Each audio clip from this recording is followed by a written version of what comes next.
السلام عليكم ورحمة الله تعالى وبركاته. الحمد لله نحمده ونستعينه ونستغفره ونعوذ بالله من شرور أنفسنا ومن سيئات أعمالنا. من يهده الله فلا مضل له ومن يضلله فلا هادي له.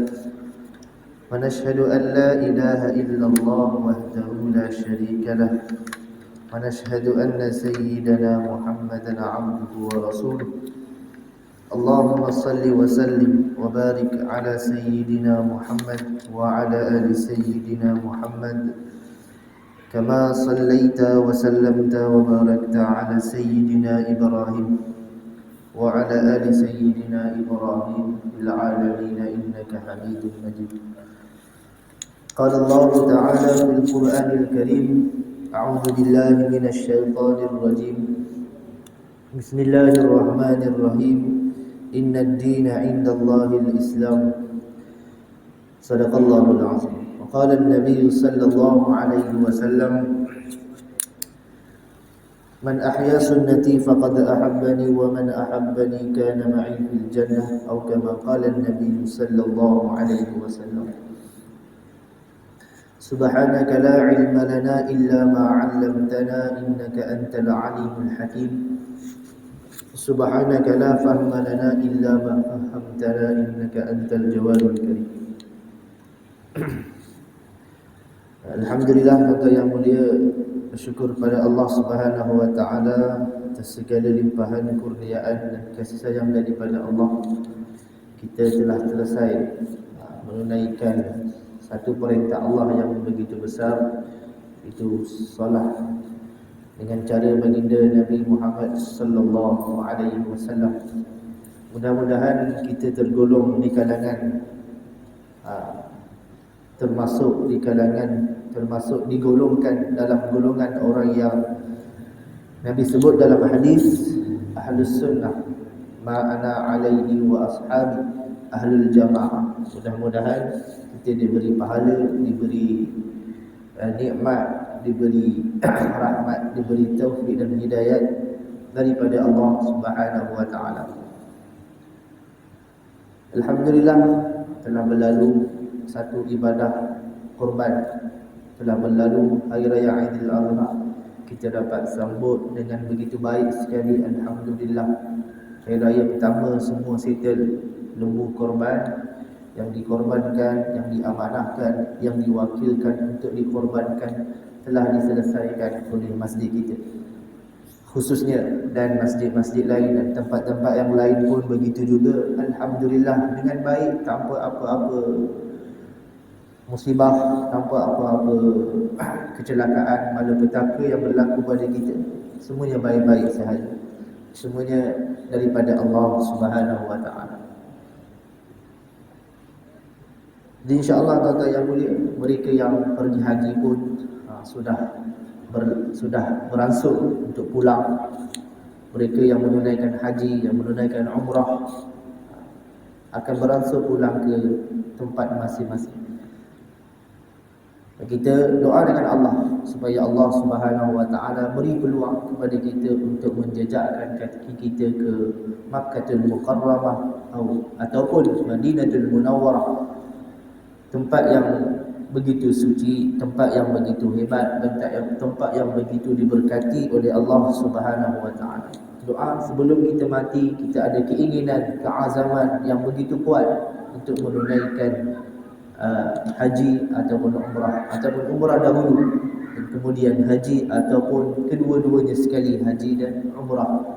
Sama ada kita pergi dengan tamu haji ataupun kita pergi dengan sendiri, kita letaklah keazaman yang begitu sungguh, kita letaklah semangat yang begitu menggulung untuk sampai ke sana. InsyaAllah, kalau kita ada keinginan, kalau kita ada azam, kalau kita pasang niat, kalau kita doa dengan Allah hari-hari, insya-Allah Allah akan mudahkan. Mungkin kita nampak satu cara untuk kita sampai ke sana dengan duit. Kita nampak, okey, ada duit jalan, ada 40, 50 ribu kalau pergi sendiri, ada 10 ribu, 12 ribu, 15 ribu, 20 ribu, boleh pergi. Saya tak ada duit, tak boleh pergi. Mungkin kita nampak kita manusia yang lemah, makhluk yang lemah ni kita nampak itu je cara yang kita boleh sampai ke sana. Jadi orang yang tak ada duit, saya pun seperti mana yang dalam hadis beritahu, buniyal Islam ala khamsin, syahadatu an la ilaha illallah wa anna Muhammadar Rasulullah wa iqamus salah wa ita'uz zakah wa shaum Ramadan wa hajjul bait man istata'a ilaihi sabila. Saya pun ikutlah hadis Nabi. Islam itu terbina di atas 5 perkara. Yang pertama, ucap kalimah. Yang kedua, sembahyang. Yang ketiga, puasa. Yang keempat, menunaikan zakat. Yang kelima, pergi haji bagi siapa yang mampu. Jadi saya tak mampu, tak ada duit. Jadi kita nampak satu jalan.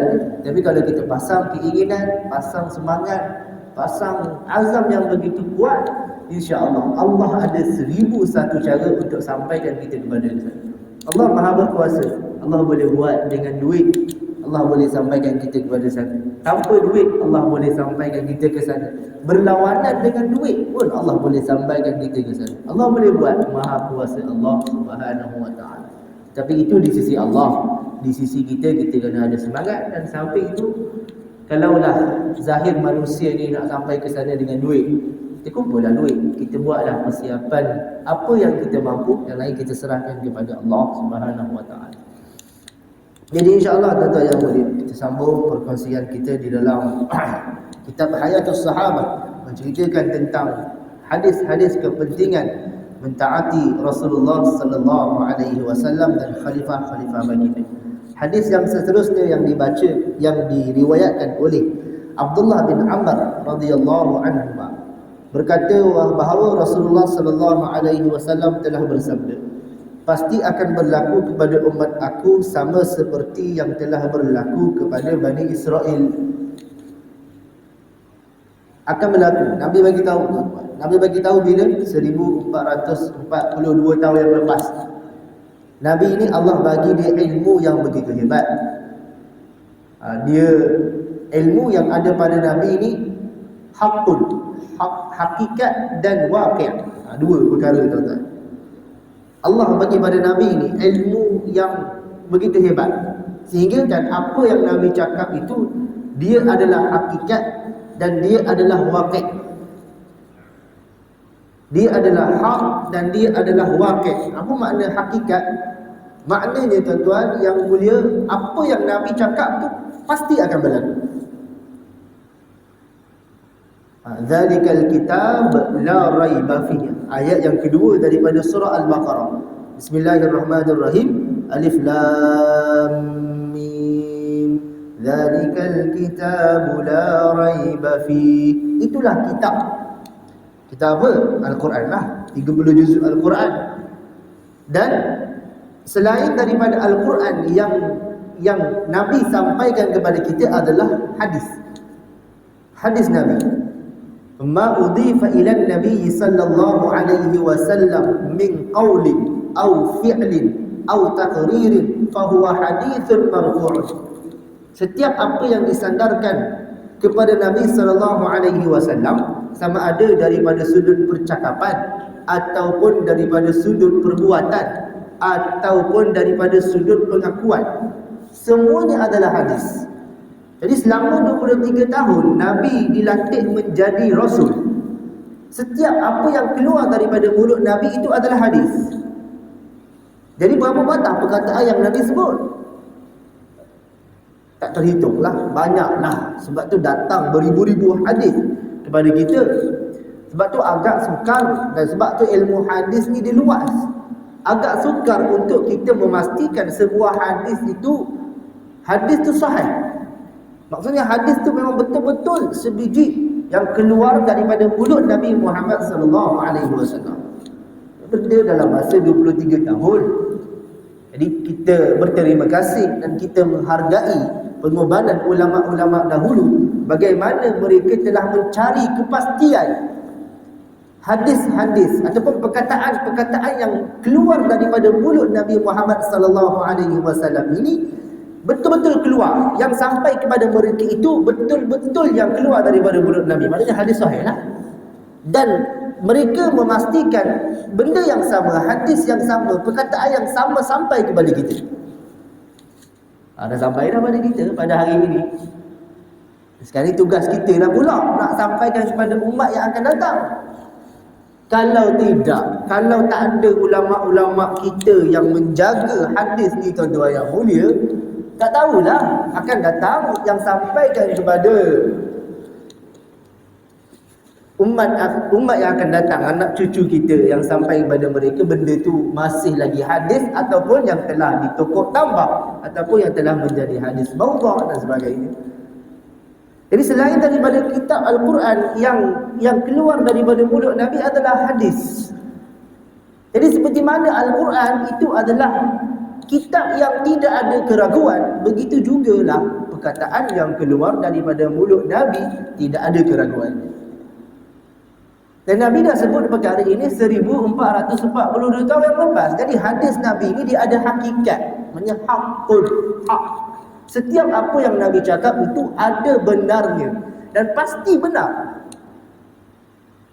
Kalau ada keraguan dalam hati, betul ke apa yang Nabi cakap? Kita merasa syak. Dan keyakinan itulah tuan-tuan, saya dan tuan-tuan semua nak kena bawa dalam kehidupan kita. Susah nak buat benda tu. Nabi kata, Nabi bagi tahu, salatul jama'ati afdalu min salatil fadhi bi 27 darajah. Salah berjemaah itu lebih afdal daripada salah bersendirian 27. Setengah riwayat mengatakan 25 kali. Jadi saya sendiri pun masih belum dapat lagi untuk bawa hadis, keyakinan terhadap hadis Nabi itu dalam diri. Sebab tu ramai di kalangan kita, termasuk saya lah, susah nak jaga sembahyang berjemaah. InsyaAllah tuan-tuan, baiklah. Tak ada keyakinan. Allah kata zalikal kitab la raiba fi. Itulah kitab yang tidak ada keraguan. Itu Al-Quran. Selain daripada Al-Quran yang Nabi bawa adalah hadis. Iman dua beriman. Iman beriman. Apakah ta'rif iman? Apakah definisi iman? Tasdiqu ma ja'a bihi Nabi sallallahu alaihi wasallam. Membenarkan apa yang dibawa oleh Nabi sallallahu alaihi wasallam. Jadi apa yang Nabi bawa? Al-Quran, hadis. Jadi kita seperti mana kita diperintahkan beriman dengan Al-Quran, beriman dengan Allah, beriman dengan Al-Quran, itu juga diperintahkan untuk beriman dengan Nabi dan beriman dengan hadis. Dan seperti mana kita diperintahkan, seperti mana iman itu ialah membenarkan. Kita diperintahkan untuk membenarkan Al-Quran, begitu juga kita diperintahkan untuk membenarkan hadis Nabi. Seperti mana kita diperintahkan untuk meyakini Al-Quran, untuk tidak meragukan Al-Quran, begitu juga kita tidak boleh meragukan hadis Nabi Muhammad sallallahu alaihi wasallam. Jadi tuan-tuan, bagaimana kita hari ini? Kita dengar hadis Nabi pun kita masih ada ragu-ragu. Bagaimana kita nak kekalkan hadis Nabi sampai ke 7 keturunan kita yang akan datang? Sekiranya pada peringkat mendengar pun kita sudah belum lah. InsyaAllah, semoga Allah Ta'ala bagi tahu. Belum ada keyakinan terhadap hadis Nabi sallallahu alaihi wasallam. Jadi apa yang Nabi sampaikan kepada kita itu adalah benar, pasti akan berlaku. Bila Nabi sebut tu 1442 tahun yang lepas Nabi sebut, dan hari ini dah bila-bila lah, pasti akan berlaku. Dan yang kedua, dia waqi'. Apa yang Nabi kata ini adalah waqi'. Waqi' maksudnya apa tuan-tuan? Apa yang berlaku pada hari ini bertepatan dengan apa yang disampaikan oleh Nabi sallallahu alaihi wasallam 1442 tahun yang lepas. Dia samalah tuan-tuan.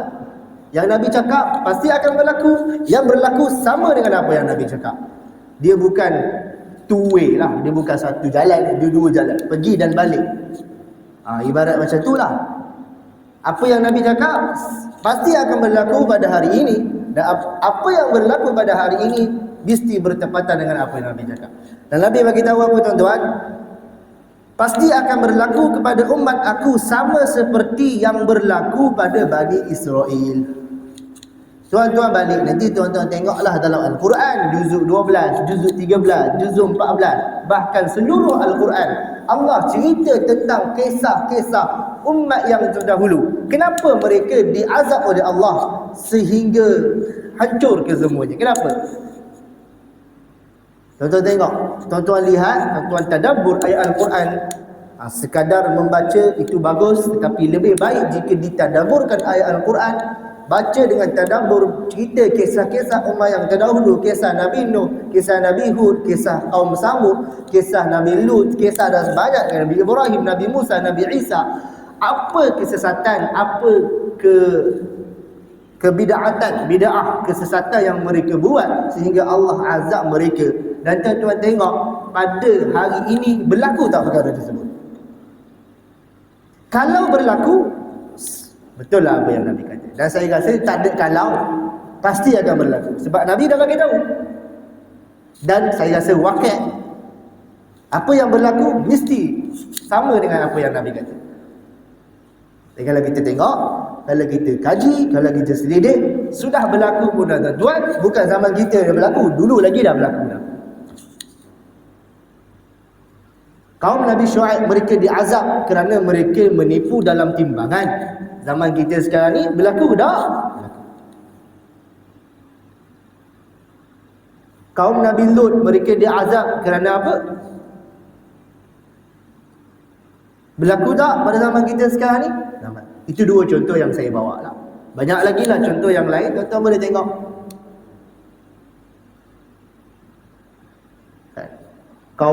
Kaum Ad, Allah uji mereka dengan kekuatan. Mereka ni boleh membina gunung-gunung di dalam, boleh membina rumah-rumah di dalam gunung. Ada tak mana-mana kontraktor yang boleh buat rumah dekat gunung?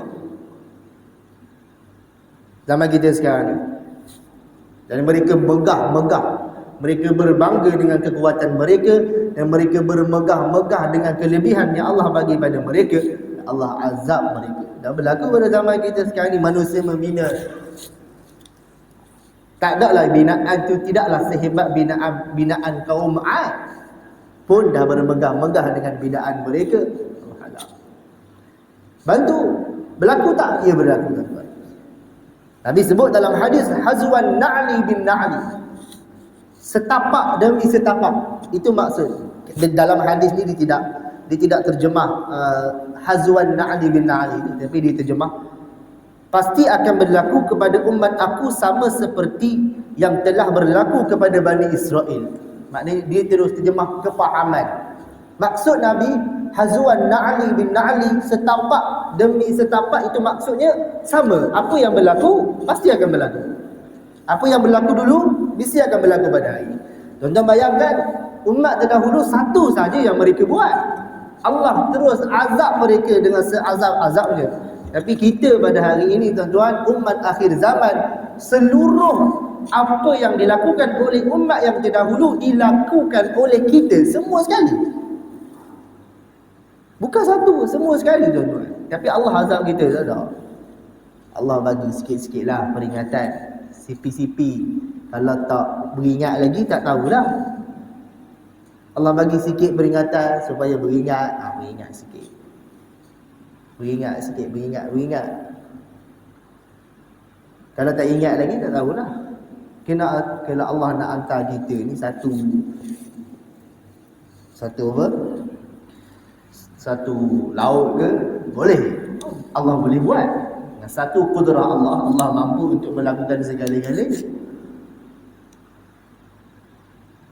Nabi Ibrahim, Namruz laknatullah alaih, ada diceritakan kisah ini di dalam tafsir Ibnu Abbas. Silap saya, tafsir Ibnu Abbas, tafsir Ibnu Katsir. Minta maaf, tafsir Ibnu Katsir. Tuan-tuan boleh buka.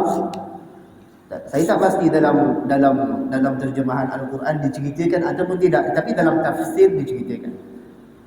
Dan sekarang ni dah banyak tafsir-tafsir ini diterjemahkan dalam bahasa Melayu. Rajin membaca boleh bacalah. وَإِذْ قَالَ إِبْرَاهِيمُ وَإِذْ قَالَ أَلَمْ تَرَ إِلَى الَّذِي حَاجَّ إِبْرَاهِيمَ فِي رَبِّهِ أَنْ آتَاهُ اللَّهُ Namrud laknatullah alaihi, Allah bagi dia umur, dia hidup selama 400 tahun. Dia memerintah selama 400 tahun. Umur dia 400 tahun. Hebat tak hebat? Power tak power ni Namrud ni. Dia hidup 400 tahun dan dia memerintah selama 400 tahun. Jadi umur dia bukan 400 tahun lah, lebih lagi lah daripada 400 tahun. Takriban lebih kurang. Dan dia ni mengaku diri dia sebagai Tuhan. Dan Allah hantar Nabi Ibrahim untuk ingatkan dia. Ingat, beri peringatan. Itulah sistem Allah. Nampak macam sesat, nampak macam larak, Allah bagi peringatan. Nampak macam banyak sangat maksiat ni, Allah bagi peringatan. Macam banyak sangat tinggal perintah aku ni, banyak sangat buat kesesatan, biasalah lupa, Allah bagi peringatan. Jadi Namrud ni dia punya kesesatan itu sampai dia mengaku diri dia sebagai Tuhan.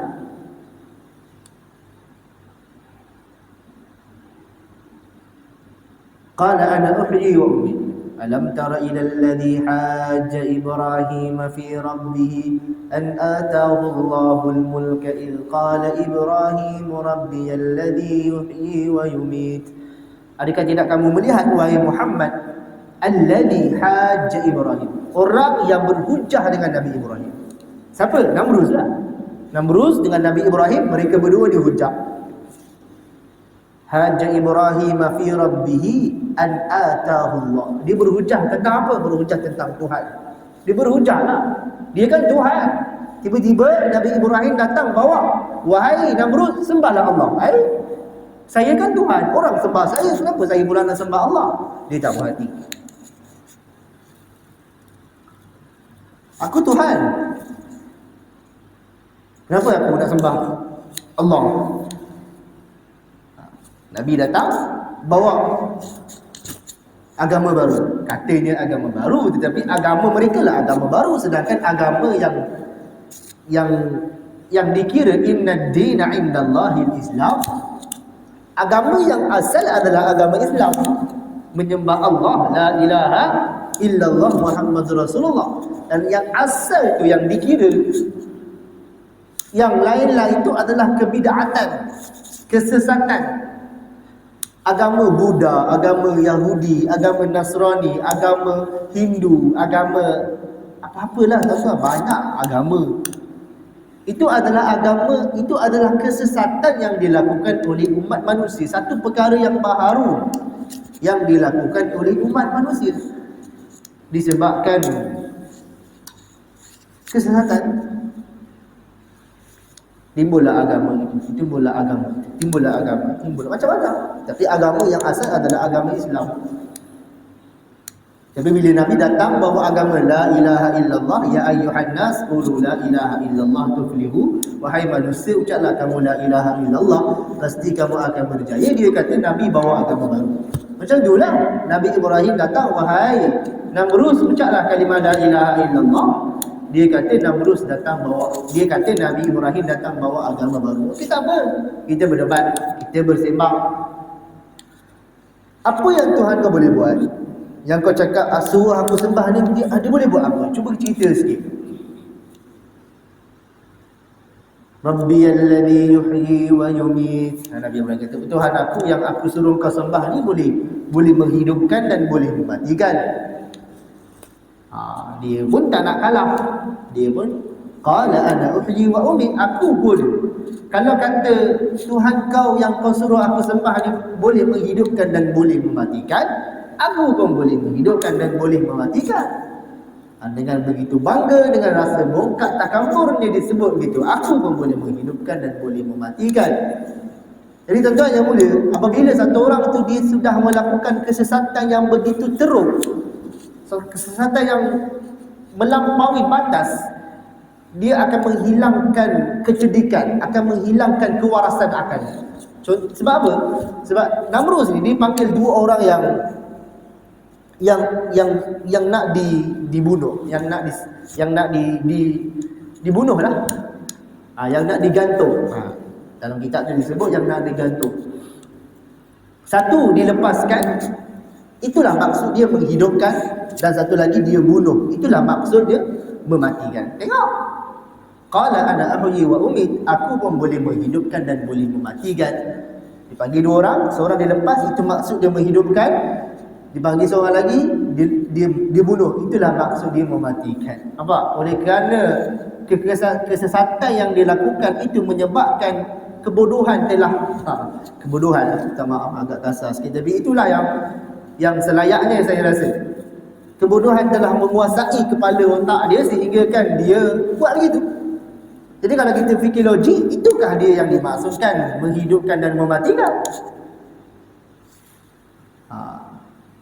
Nabi Ibrahim pun kan, Allah bagi Nabi, Rasul ni kan dia ada fatanah. Dia ada fatanah. Salah satu daripada sifat yang wajib bagi para Nabi, para Rasul, para Anbiya alaihi wassalatu wassalam ialah fatanah. Kecerdikan, kemampuan, kemahiran, kehebatan untuk berdebat dengan pihak musuh sehingga dia mampu untuk mematahkan hujah pihak musuh, dan datang daripada Allah lah, wahyu daripada Allah. Dan Allah meletakkan malakah tu, kebolehan, kesenian. Keseni ni dia tidak boleh, dia semula jadi ya. Kalau kesenian, orang kata apa, kebolehan, kemahiran, itu semula jadi yang ada pada seseorang, dan benda tu boleh diasah. InsyaAllah lama-lama akan jadi boleh juga lah. Tapi Nabi ni lain lah, dia ada fatanah, dia ada kecerdikan untuk mematahkan pihak musuh. Dan dia disebut lagi, qala ana abi wa umit, qala Ibrahim, Nabi Ibrahim berkata lagi, qala Ibrahim fa inna Allah ya'ti bisyamsi minal masyriq fa'ti biha minal maghrib. Tuhan aku, dia boleh menerbitkan matahari daripada sebelah timur dan menenggelamkannya ke sebelah barat. Fa inna Allah ya'ti bisyamsi minal masyriq, timur. Aku nak fa'ti biha minal maghrib. Aku nak engkau terbitkan daripada sebelah barat, tenggelamkan ke sebelah timur. Aku Allah cerita.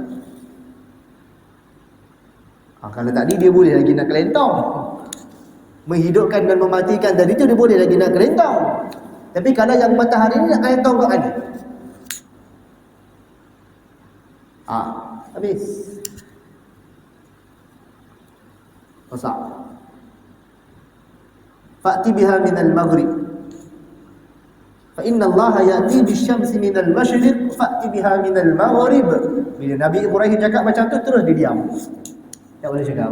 Fabuhital ladzi kafar, maka terdiamlah, terbisulah, hilanglah kata-kata orang yang kafir. Wallahu la yahdil qaumal zalimin. Allah tidak akan memberi petunjuk kepada orang-orang yang zalim. Zalim apa? Zalim diri sendirilah. Tapi dia diam pada ketika itu, tuan-tuan. Dia diam pada ketika berdebat tu, tak dapat nak jawab. Apa lagi nak jawab? Kalau tadi dia boleh cakap, dia boleh jawab lah. Yang menghidupkan dan mematikan dia boleh jawab. Yang ni dia tak boleh jawab, dia diam. Tapi bukan bermakna dia beriman. Tak, dia tak beriman pun.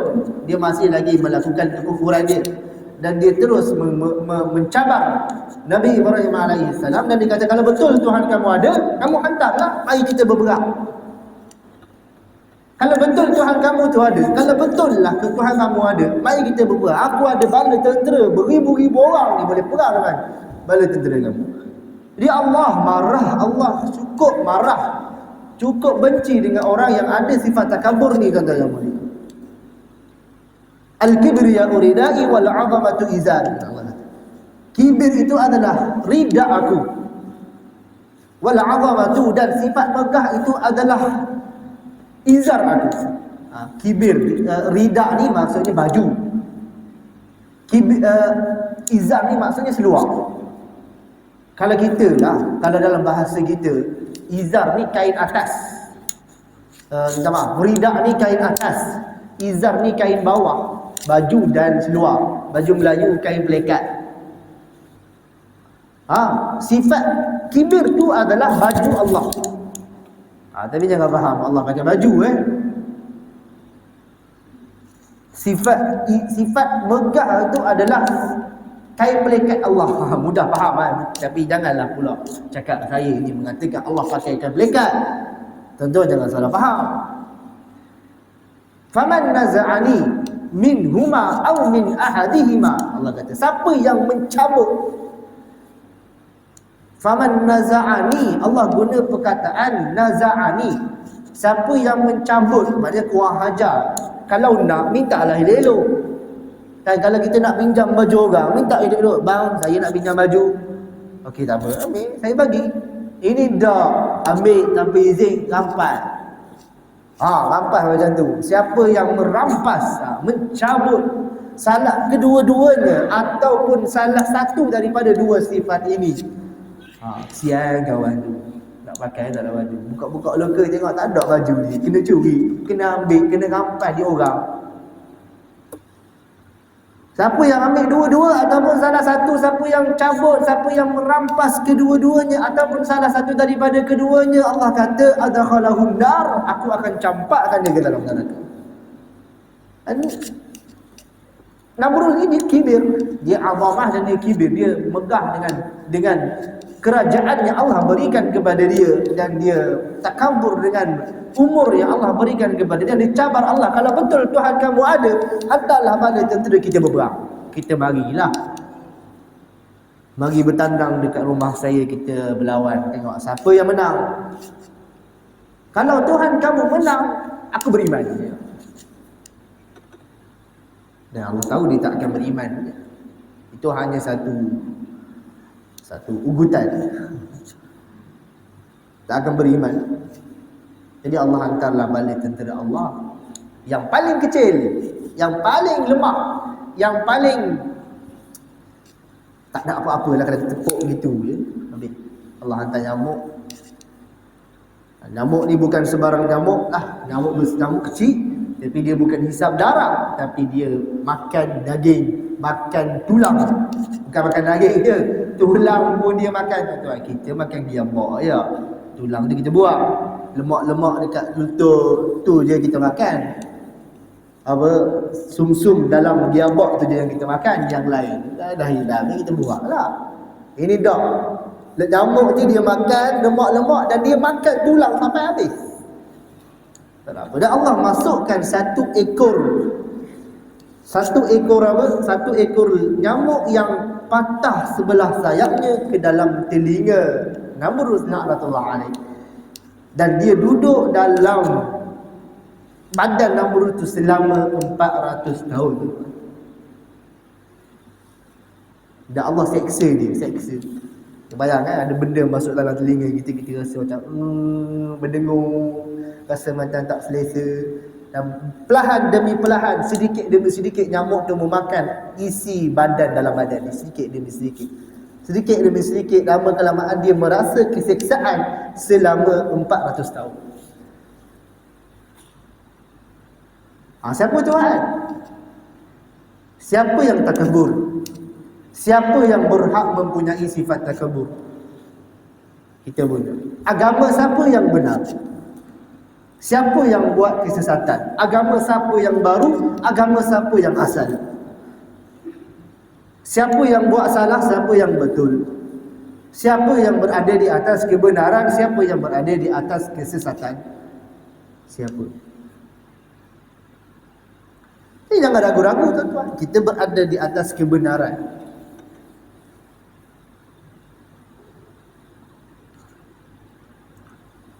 Sambung lagi hadis, persamaan itu sebagaimana potongan sebelah kasut sama dengan sebelah kasut yang satu lagi. Sama. Hazuan na'li bin na'li.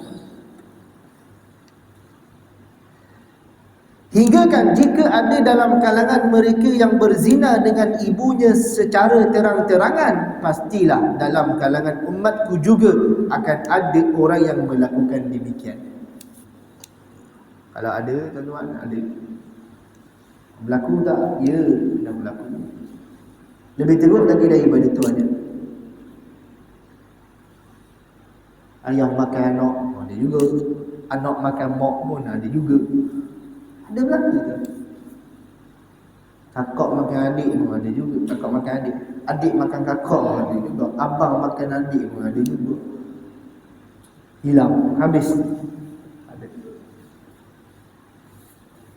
Sesungguhnya Bani Israel telah berpecah kepada 72 golongan firqah. Bani Israel terpecah kepada 72 golongan.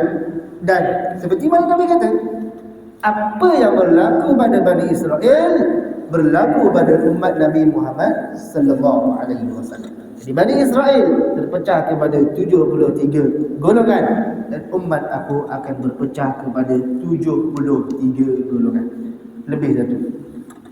Ada riwayat yang mengatakan 72, ada riwayat mengatakan 73 dan Musannif membawa riwayat yang mengatakan umat Nabi terpecah kepada 73 golongan. Banyak. Para sahabat radhiyallahu anhum bertanya, siapakah mereka itu? Man hiya ya Rasulullah? Baginda sallallahu alaihi wasallam menjawab, firqah yang berjalan di atas jalan yang telah dilalui oleh aku dan sahabat-sahabat aku. Ma ana alaihi wa ashab. Apa yang dipegang oleh Nabi sallallahu alaihi wasallam dan sahabat-sahabat Nabi. Siapa yang berpegang dengan perkara ini, maka dialah satu golongan yang terkecuali daripada memasuki neraka Allah dan sudah pasti akan masuk syurga Allah Subhanahu wa taala. Siapa dia? Ahlul jamaah, ahlus sunnah wal jamaah. Tuan-tuan, ke mana pun kita pergi, kat mana pun kita berada, kita letakkanlah diri kita, akidah kita, pendirian kita, fahaman kita, pegangan kita, ikatan kita di dalam ikatan, pegangan, fahaman Ahlus Sunnah wal Jamaah. Jangan keluar sikit pun. Saya merayu, saya memohon daripada tuan-tuan, jangan keluar sikit pun daripada golongan. Jangan keluar sikit pun kepahaman tuan-tuan, jangan lari sikit pun daripada kepahaman Ahlus Sunnah wal Jamaah. Akidah tuan-tuan jangan keluar sikit, jangan tercampur sikit pun. Ikat kuat-kuat, jangan cabut sikit pun daripada akidah Ahlus Sunnah wal Jamaah. Kalau tersalah, kalau tercampur sikit tuan-tuan, tali kalau tak ikat kuat, takut dia terlucut tuan-tuan. Kalau duduk kat sungai, tuan-tuan, kalau tali bot terlucut, nyoklah. Esok bagi mana bot aku tu? Sungai Pahang. Mana bot tu? Ubah hulu Temelik. Esok bagi tengok bot mana? Suruh pas Sungai Pahang. Baba, okey, terlucut. Gitulah tuan-tuan. Bila terlucut sikit, bila terbuka sikit ikatan tu, dia takut terlucut. Bila dah terlucut, dia pergi jauh. Kalau dan tambah tak apalah. Kalau dan follow, dan tarik, dan jumpa tak apalah, tak jumpa. Pas ke Sungai Pekan, tak ada lah. Tak jumpa dah. Tengok-tengok tinggal bangkai perahu. Dan nak bertaubat, dan mati dulu. Takut-takut begitulah. Pahaman kita biar berada di atas Ahlus Sunnah wal Jamaah. Ini dia yang Nabi kata. Yakin dengan apa yang Nabi sebut. Umat aku juga akan terpecah kepada 73 golongan. Semua 72 masuk neraka kecuali satu golongan. Nah, sahabat tanya, siapakah dia wahai Rasulullah? Nabi kata, firqah yang berjalan di atas jalan yang dilalui oleh aku dan sahabat-sahabat aku. Ma ana alaihi wa ashabi.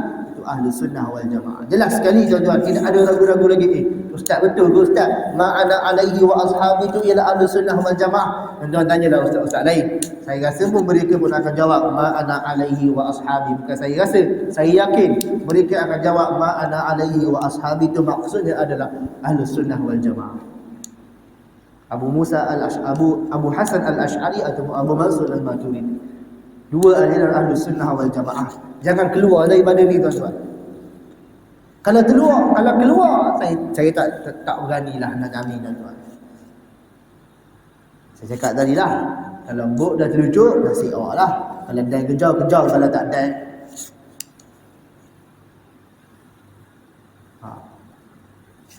Jaga tuan-tuan. Benda ni sangat-sangat penting. Sangat-sangat bahaya dan sangat-sangat penting untuk kita jadikan sebagai benda yang kita kena perhati semua. Satu benda, kalau saya tanya tuan-tuan, dalam masjid ni ada berapa tiang? Ada berapa? Tak payah kira lah. 1, 2, 3, 4 tiang. Tak ada satu orang pun boleh jawab dengan spontan berapa tiang yang ada. Sebab apa, buat apa nak kita nak fikir tentang tiang ni, tak penting pun. Jadi benda yang tak penting, kita tak akan beri perhatian kepada dia. Macam tu juga kita rasakan, kena rasakanlah bab akidah ni penting. Jadi kita kena beri perhatian kepada. Jangan terlepas pandangan kita, perhatian kita, jangan terlepas sedikit pun daripada tentang akidah. Kita kena pastikan akidah kita itu, fahaman kita, ikatan kita, pegangan kita sentiasa berada di atas akidah, kepahaman, pandangan dan ikatan Ahlussunnah wal Jamaah. Saya merayu, saya memohon jangan keluar sikit pun. InsyaAllah. Dan itulah hadis Nabi Muhammad sallallahu alaihi wasallam. InsyaAllah tuan-tuan yang mulia, di masa dan hari yang lain kita akan baca hadis yang seterusnya. Jadi apa yang baik daripada Allah, apa yang buruk kerana kelemahan saya meminta maaf, saya minta ampun. Kita tutup majlis kita dengan tasbih kafarah. Subhanakallahumma wa bihamdika asyhadu an la ilaha illa anta astaghfiruka wa atubu ilaik. Wabillahi taufiq wal hidayah. Assalamualaikum warahmatullahi taala wabarakatuh.